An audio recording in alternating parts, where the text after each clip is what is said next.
Hi everyone, hope you're well today. Looking forward to our short Dharma session, Zoom class.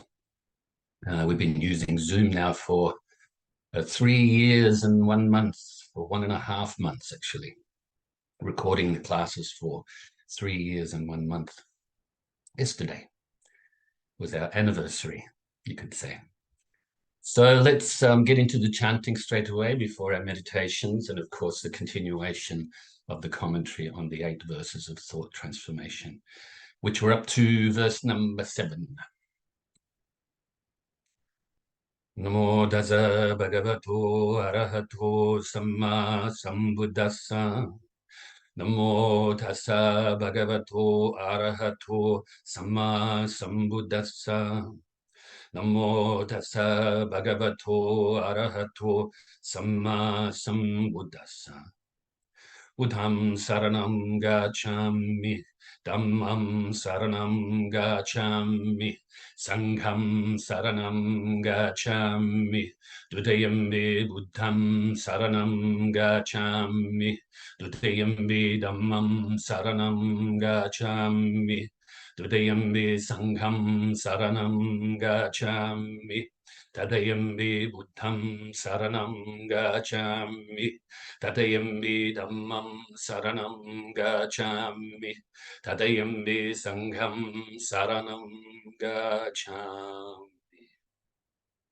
Namo Buddhaya, Namo Dharmaya, Namo Sanghaya, Namo Buddhaya, Namo Dharmaya, Namo Sanghaya, Namo Buddhaya, Namo Dharmaya, Namo Sanghaya. I take refuge until I am enlightened in the Buddha, the Dharma, and the Sangha. Through the positive potential I create by practicing the 6 paramitas, may I soon attain enlightenment in order to benefit all sentient beings. I take refuge until I am enlightened in the Buddha, the Dharma, and the Sangha. Through the positive potential I create by practicing the 6 paramitas, may I soon attain enlightenment in order to benefit all sentient beings. I take refuge until I am enlightened in the Buddha, the Dharma, and the Sangha.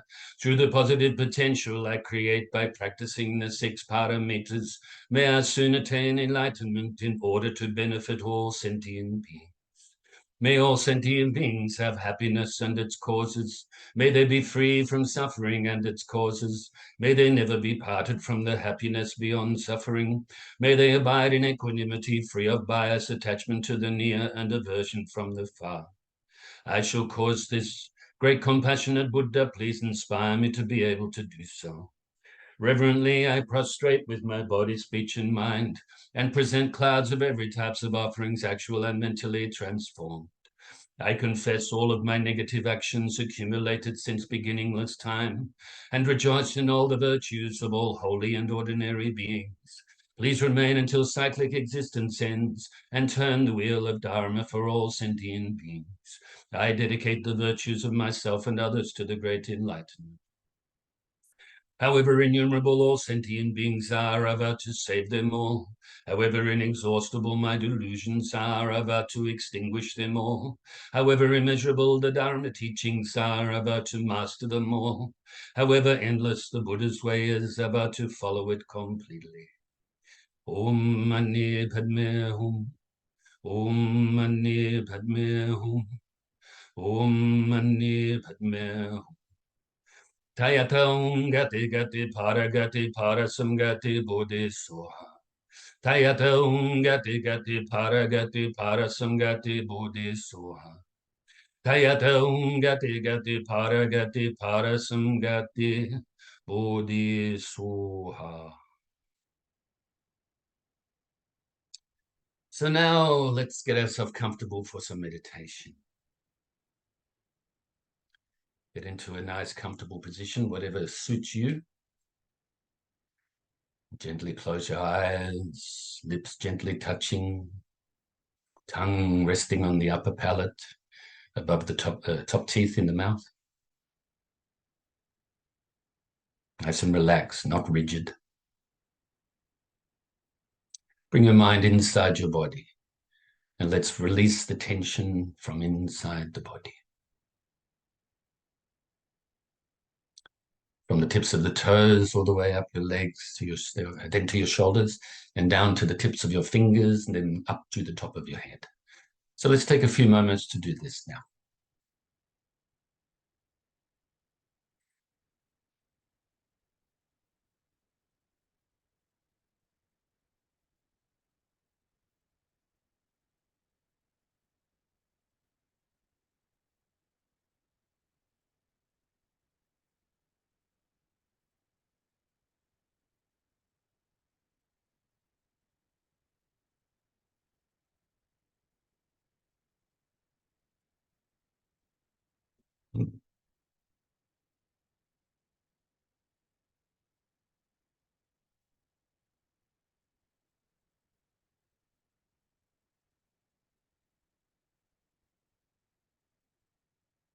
So scan your body once more just to see if there's any tension that you can release that you haven't released already.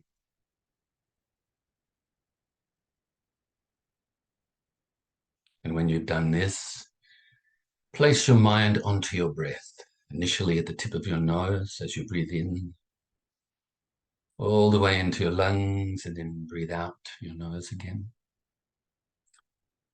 And place your mind onto the feeling of the breath as you do this. As I say often, physically all you have to do is to sit here now and breathe. Mentally, all you have to do is place your mind onto your breath. And if your mind becomes distracted in any way, then you replace your mind back onto your breath. So you are aware, you are mindful, you are conscientious. You can also add the extra technique of counting the breaths from 1 up to 10. 1 in-breath and 1 out-breath is 1, and so on. Don't count past 10. And if you get distracted counting towards 10, then go back to 1 at that time. So if thoughts arise or any mental activity arises, don't cling to it. Don't grasp at it. Don't try to force it away or deny it. But simply let it go naturally by replacing your mind back onto your breath. That is the antidote. And also, if your mind starts to become dull or sleepy, then replace it onto your breath more brightly. As you can see, this way, replacing your mind back onto your breath is the antidote for both the agitated mind, maybe you can say overexcited mind even, and also the dull mind, or the mind of sloth and torpor. So let's practice like this in silence for a short while.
So now we can feel very pleased with ourselves, and let's fill ourselves with universal loving kindness.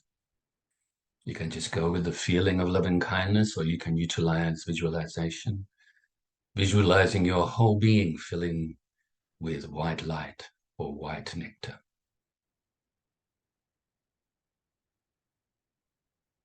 We must be kind to ourselves. We must express this loving kindness towards ourselves, as well as be compassionate towards ourselves. Otherwise, we won't be able to extend and radiate this loving kindness out to others very well, or this compassion towards others, or have compassion for others. We must express them towards ourselves, fill our being with it.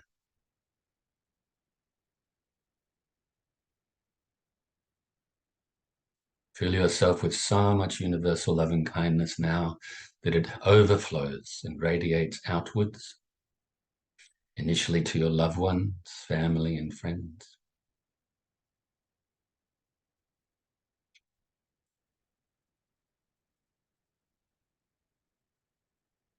And further still, include strangers, those people that you're indifferent towards, whether you know them or not.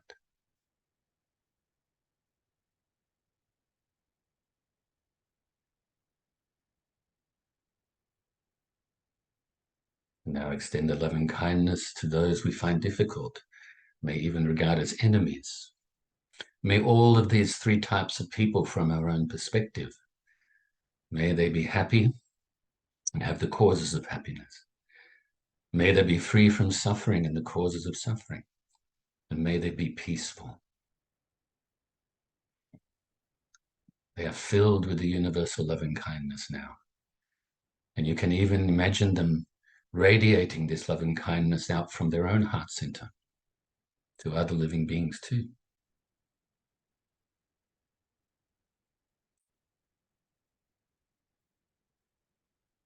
And now let's radiate this loving kindness out further and further distance-wise.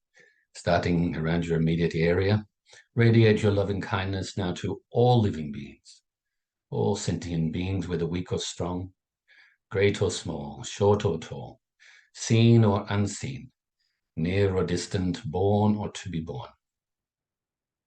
Wishing that they are all happy, free from suffering, and that they are peaceful. All the living beings born from eggs or wombs, in moisture, through transformation, whether they live in the waters or on the lands.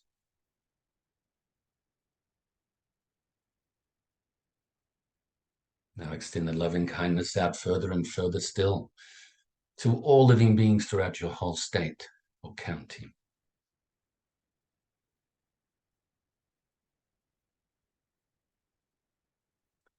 And other states and counties throughout your whole country.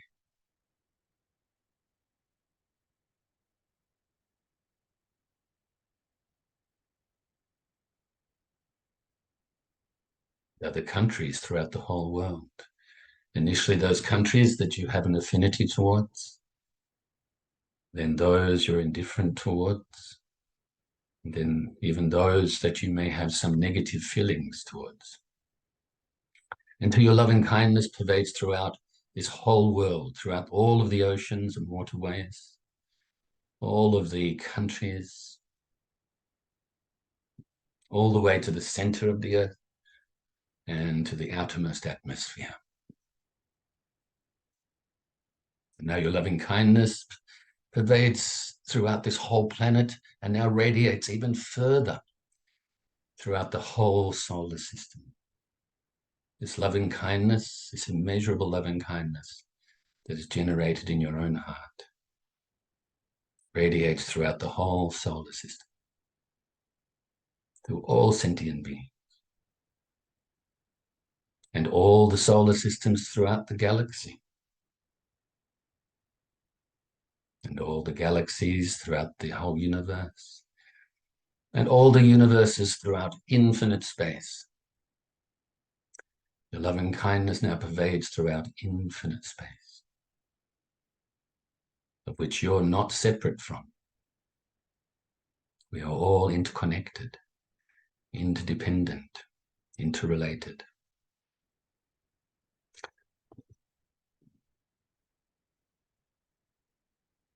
So once again, we can feel pleased with ourselves, and let's switch techniques now to the giving-taking meditation, Tonglen in Tibetan.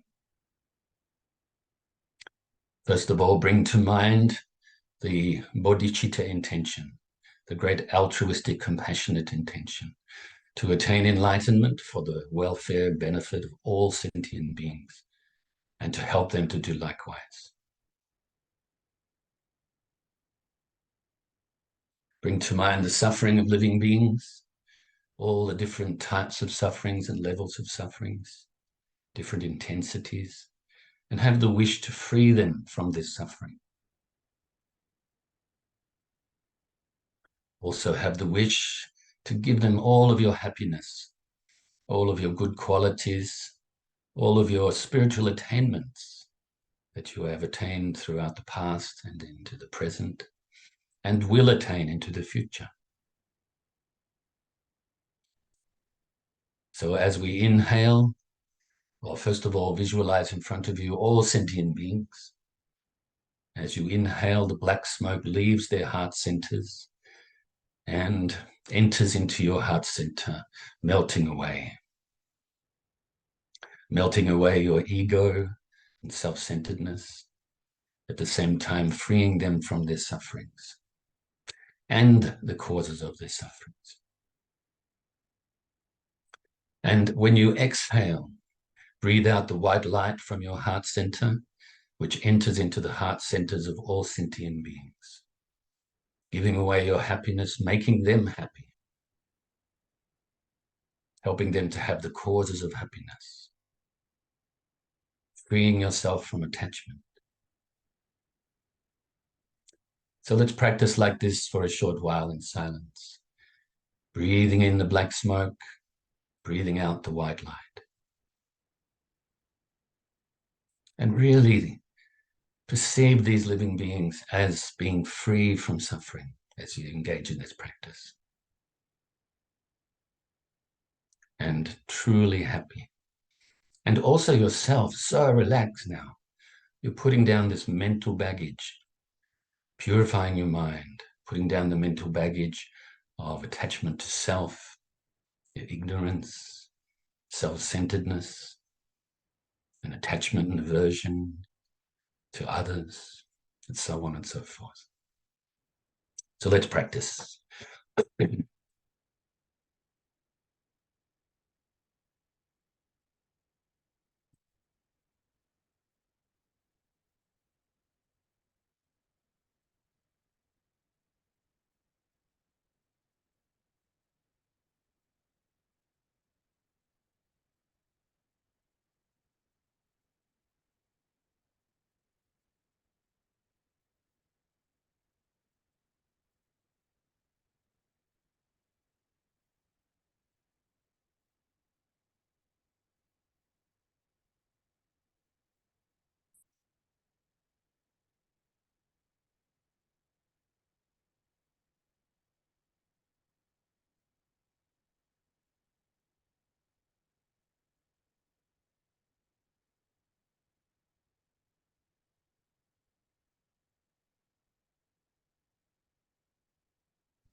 But once again, we can feel pleased with ourselves.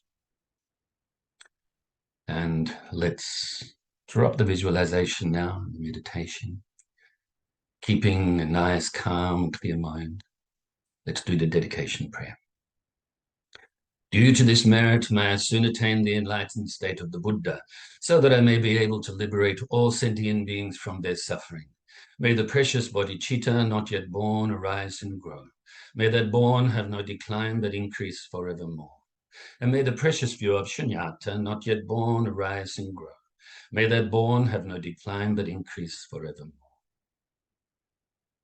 Okay, now, so we continue our commentary on verse number 7.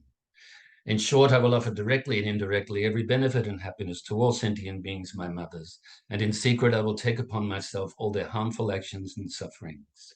So this is like engaging in this meditation practice of giving and taking and developing more compassion for others, but beginning with yourself, like I mentioned before, or I alluded to before.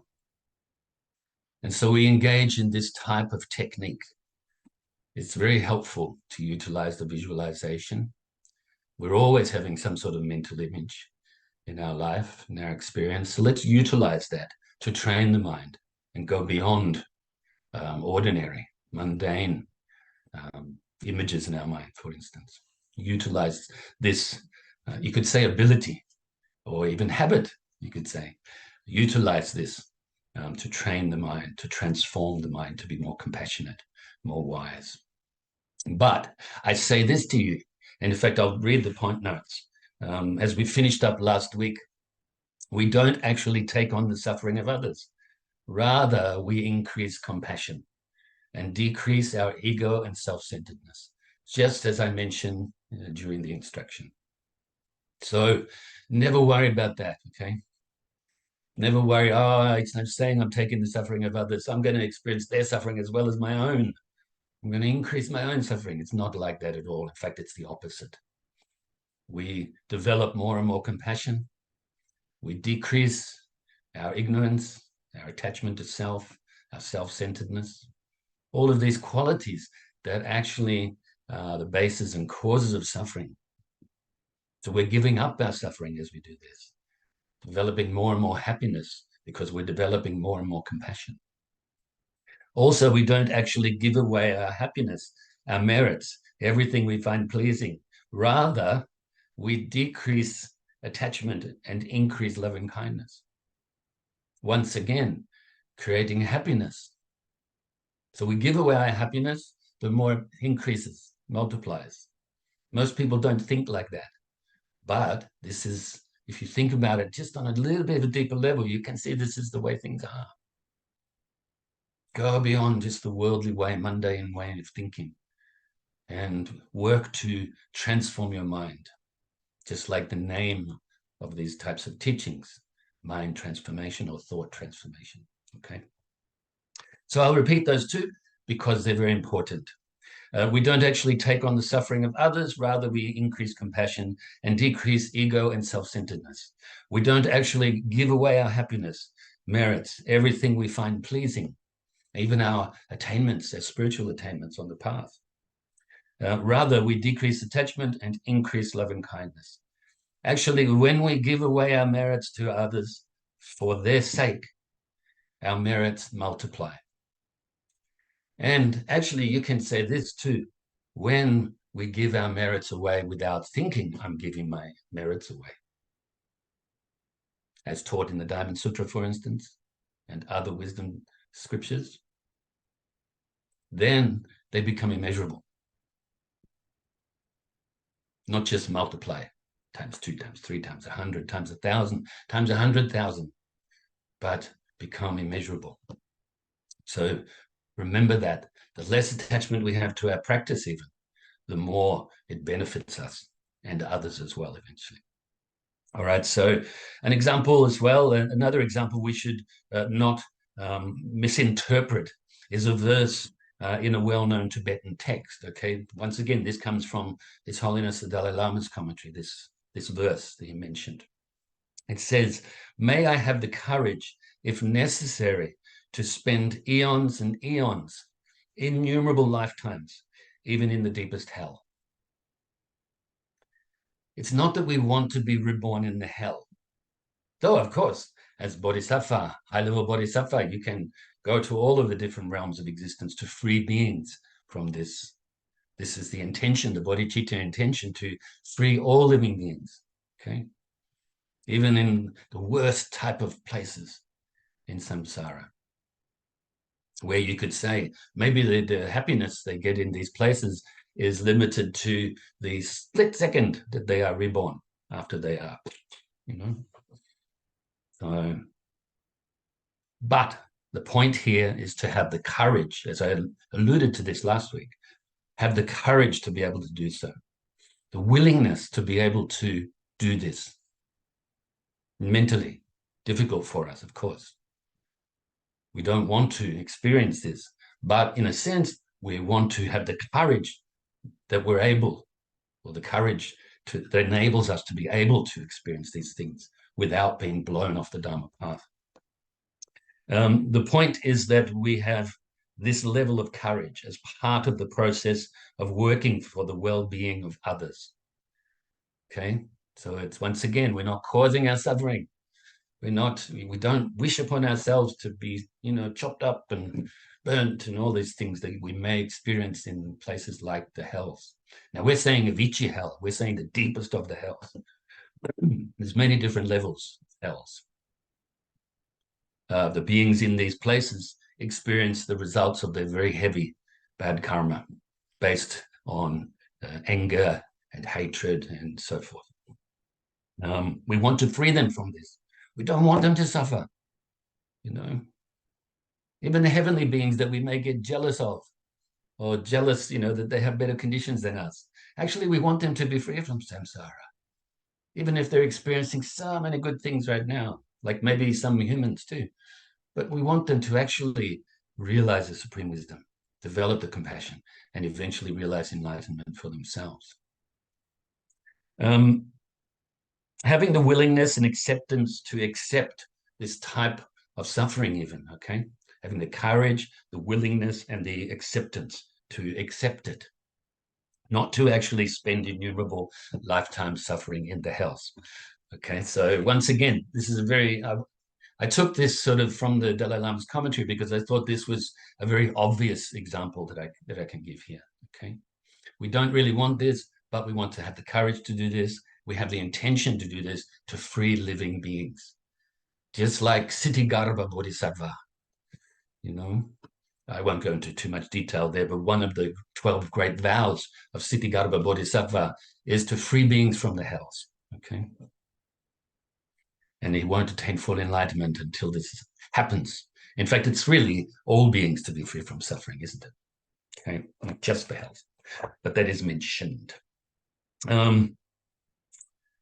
A correct understanding of these types of verses is very important. Otherwise, you may use them to reinforce the habit you may have of being down on yourself, sort of self-hatred, self-pity even, always clinging into your suffering as something that you think this is your possession, actually. So often I think maybe these types of teachings, or all the teachings of the Buddha, for instance, pointing to happiness, pointing to freedom from suffering, eventually to full enlightenment. But the beings are so attached to themselves that they may find this, confronting and maybe even fight against it. Excuse me, it's almost like, excuse me, this is my suffering. How dare you try to take my things away from me, But we want this. We want to help beings to be free from suffering, okay? But speak to them when it's appropriate, when the time is good, time is right. Don't push beings away, trying to teach them things they can't understand yet. But maybe in the beginning, show them loving kindness, show them friendliness, and so on and so forth, okay? We've spoken about this type of thing before, many times. So where was I? I've lost my spot. Otherwise, we can utilize these types of teachings to increase our habit of being down on ourselves, hating ourselves. This is not conducive to mind training. That's an obvious point, isn't it? Bringing yourself down, making yourself feel bad, that's not mind training in the right way. Maybe mind training in increasing those types of habits, but definitely not transforming your mind to be more wise, more compassionate. Always remember that ultimately the motivation behind wishing to follow a spiritual path is to attain supreme happiness, not increase suffering. I don't need to give any more commentary on that. It's very clear, really just putting it into different words, reiterating what I just said before. I will repeat it though.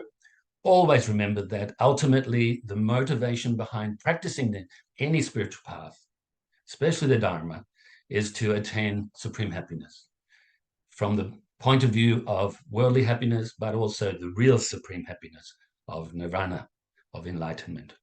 And it is not, the purpose is not to increase suffering, and not for you or not for anybody. Actually, I will make a point here that I remember years ago, and some of you have heard me say this before, attending classes at one temple. And the people there didn't look very happy, listening to the beautiful Dharma talks, but they just seemed like they were too down on themselves. Yes, it's good to look at our faults, but rejoice in the fact that we can do that. Don't be so down all the time, so serious. Sometimes I think maybe people practice to sort of extremely that way. Maybe they need to sit back a little bit and just, rejoice in the teachings, rejoice in the fact that we can practice the teachings, have the ability to understand them and to put them into practice. But in saying that, I can't read people's minds, especially back then. So maybe they were happy, but on the outside, okay. So anyway, just as we seek happiness for ourselves, we should seek happiness for others from their point of view, but also the motivation behind our thoughts, actions, and words. To benefit yourself, you must benefit others. Once again, I repeat this quote. To benefit others, you must benefit yourself. Okay. I think I posted that teaching, the short commentary on that quote of mine, that obviously I didn't make up fully because this comes from the Buddhist teachings, right? Just put it into my own words in a poetic way. I think maybe 3-4 paragraphs. I think I posted it last week sometime in relation to these teachings that we're having right now. Even from a practical point of view, to develop genuine compassion towards others, first, we must have a basis upon which to cultivate compassion. And that basis is the ability to connect to one's own feelings. Just reiterating a little bit what I started out today with during the meditations, I think. So, and care for one's own welfare. So you could say this, okay? This basis of our practice is the ability, okay? We have this ability, we have this potential, you could say as well, to connect to your own feelings, to your own happiness and how you cause this happiness, to your own suffering and how you cause this suffering, and to your own well-being. This is the basis of the practice. We have to have this to be able to develop this genuine compassion for others, genuine care for others. Caring for others requires caring for oneself. The practice of giving and taking encapsulates the practices of loving kindness and compassion. So when you're giving your happiness to others, this is like loving kindness. When you're taking the suffering of others, this is like compassion. And together, this is Bodhicitta, okay? The great compassion, the great altruistic intention. Giving is the loving kindness, the taking, compassion. Equals Bodhicitta, okay? So when they're unified and perfected. The next bit I'd like to mention is using visualization is very helpful to accomplish the practice. To put this practice into practice, you say, these techniques, I should say, into practice. And this helps us to accomplish the result of the practice. Utilizing this visualization, even utilizing mantra, like for instance, you can chant Om Mani Padme Hum over and over and over as you prepare to do this practice. That would be very, very helpful, especially considering that this is the great compassion mantra, isn't it? The shortest version. Appreciate the shortcomings of self-centeredness and confront it. So you should utilize contemplation meditation to think about this self-centeredness that I have right now, even though it may not be as bad as it used to be, or as bad as some other beings, It's not helpful. In fact, if I don't address it right now, it can increase, which is very harmful. Okay, so decreasing self-centeredness helps you to decrease your suffering. As you do this, considering yourself, you're able to develop the compassion for others. Normally, we are totally unaware of others' well-being and our own self-centeredness, isn't it? We live our lives through our habits, all of our things we do, get involved in. We don't, not very often anyway, consider the well-being of others or consider our own self-centeredness. It's a bit too confronting for most people. But now we need to do this, okay? Because we want to cause ourselves happiness, as well as others. We want to stop causing ourselves suffering and help others to do likewise, okay? Only can we, or caring about our own well-being, okay? We're always just caring about our own well-being, not thinking about our self-centeredness, not thinking about the well-being of others. Often even willing to exploit others arrogantly to realize our own well-being, to realize our own, what we think are our goals that we want to achieve, and so on and so forth. All right, so I know that we're just about to finish, and we will finish up this verse next week for sure. Another page and a half, I think, of notes. And then we start verse number 8.